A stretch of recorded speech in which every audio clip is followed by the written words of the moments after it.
WingsTV Behind the Scenes content is sponsored by Weird Media. We're here after training ahead of the Kidderminster Harriers match with the management team. I'll start with Louis. You must be absolutely delighted the way we've turned around and started racking up some points recently. Yeah, it's about time.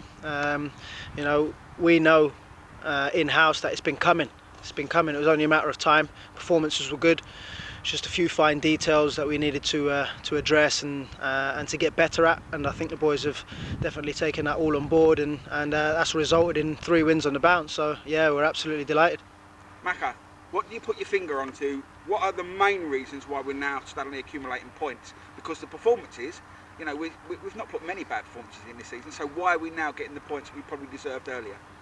I think it's just more work on the training field. Obviously performances were good in the games where we weren't picking up wins, but over the course of the season so far, we've worked on both ends of the pitch, attacking wise in the final third and defensively in the final third. Just tweaked a few things. Needed a couple of things to drop for us as well, and needed a big performance to turn around that kind of streak of not picking up a win. And the boys did that at Gateshead, and then it gave them the confidence that they could close out games, and from there they haven't looked back. Still not the finished article, long way to go, a lot of things to work on still, but the boys are open to it, and they're all very willing to absorb the information, so it's all good.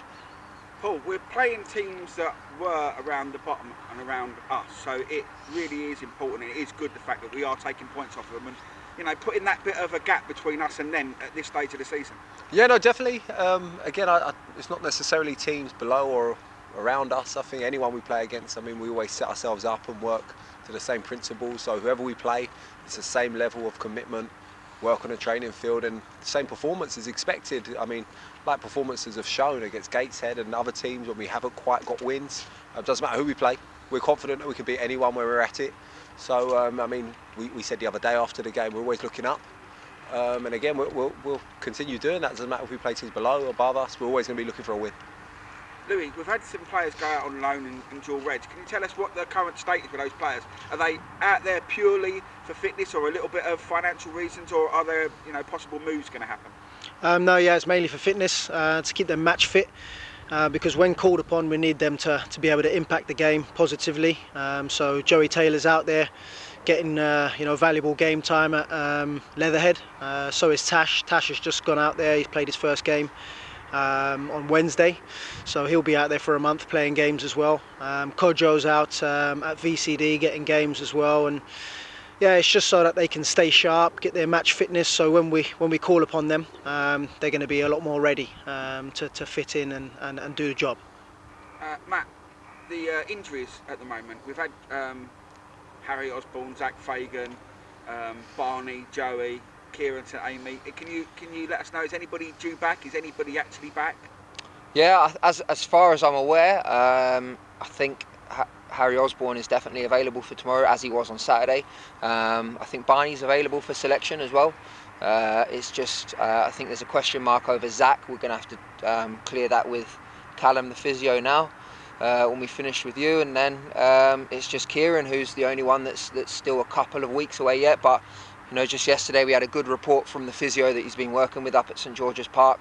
Said he's had a really good week up there with them. He's worked very hard and he's all on schedule with his rehab. So I think we're looking at about 3 weeks, 2 or 3 weeks for him to be back, which will be a nice headache for us then as well, because it's going to give us another striking option up there. Paul, we've actually brought in a player to this week from Leighton Orient, Sandro Samido. Another youngster who, just looking on the training field today, is obviously he likes to score goals and he's a bit of a flair player. So can you tell us a little bit about him and how long he's with us for? Yeah, I believe it's until January. Obviously Orient have got the recall clause in there if they want to take him back, but we feel, along with Orient, the guys over there, that experience in our environment, getting games under his belt is what he needs for his own development. But for us, it's just the kind of player we thought we needed. Give us that balance, another option. Can play wide either side. Like you say, 1v1, very capable. But also his decision making at times. So when to actually try and beat a man, when to play simple, delivery on crosses, and in that final third, being being quite sharp and dynamic in that final third to create opportunities to get shots off. Perhaps we've had a week off. We've got a little run of games coming now. Obviously we've got Kidderminster, Bromley, Bournemouth. So that break, has that done us a lot of good?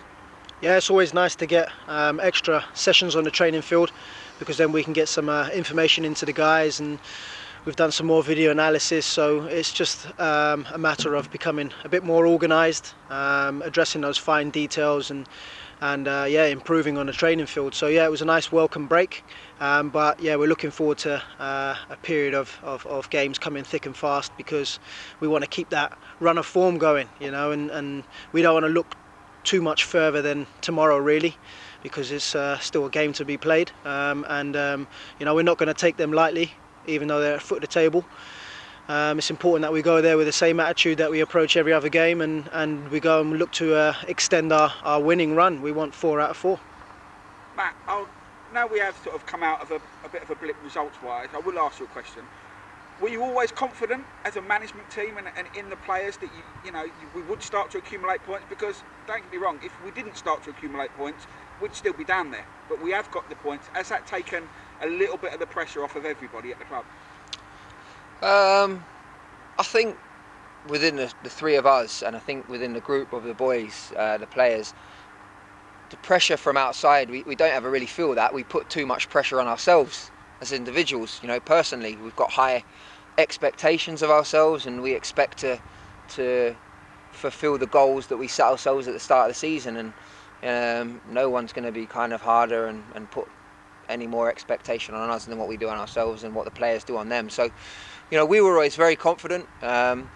For us, it was a case that we had to keep the boys, you know, believing in themselves and make sure that you know, they didn't lose confidence, because sometimes when results aren't going your way, it's very easy to lose perspective, and you know, you start thinking all doom and gloom, and you know, you forget that you've actually been playing well and dominating teams for periods of games. And it was our job to highlight those good areas to the boys and really keep them positive, but at the same time, you know, the areas that we were slipping up on, it was important that we spent a lot of valuable time on the training field getting those right. And you know, with 3 wins, you can see that that's paid off. But like I said before, you know, there's still a lot of areas for us to work on. There's still so much more to come from those lads. You know, I honestly believe that they're only showing you 70% of what they can do at the moment, and it's a case of us as 3 coaches, we've got to get that extra 30 out of them.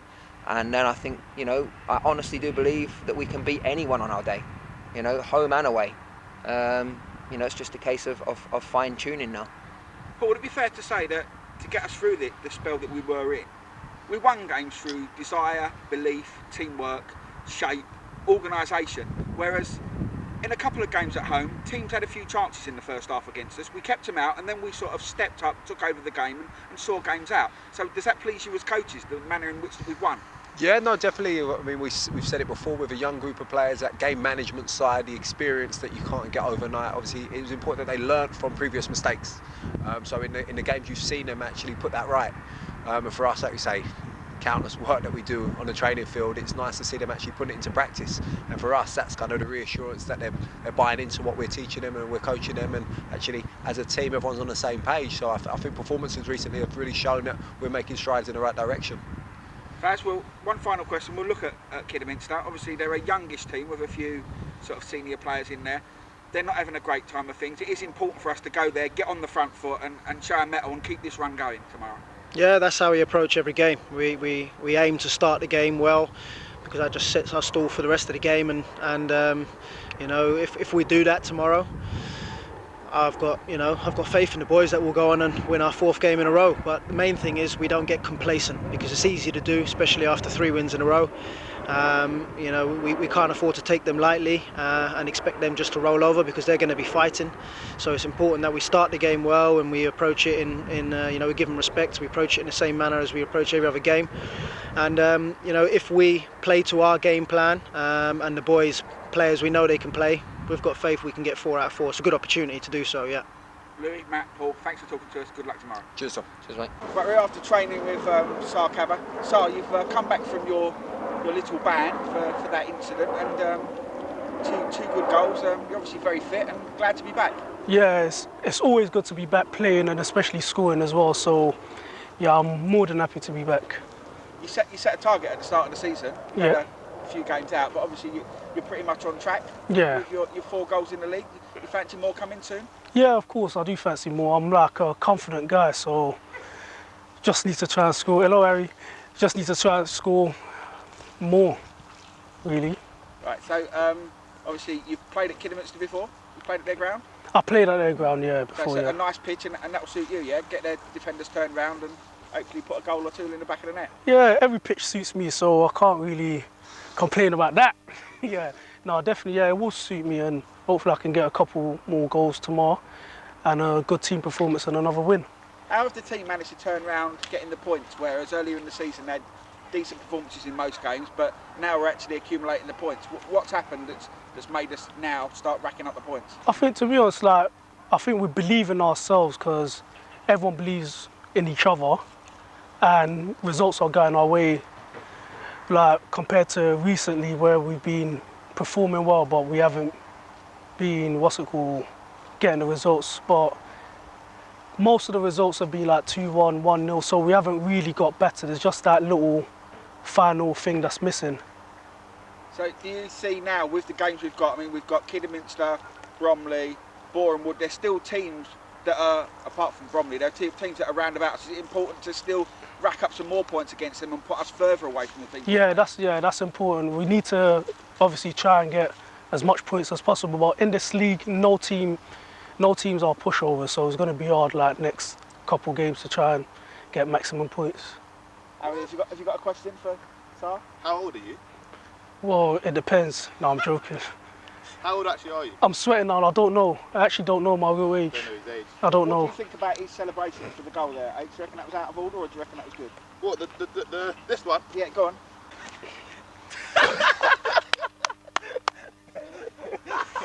You didn't do it properly, man. Sar, Come on, man. You've done two good celebrations. Yeah. You've done the 100 handstands, and then you've done the fall to the ground. Have you got more planned for us? Listen, you gotta wait and see. I can't really share it with you now. You just gotta wait and see. Right, the all important question: are you going to score tomorrow? Yes. And are we going to win? Yes, yes, yes, yes, yes.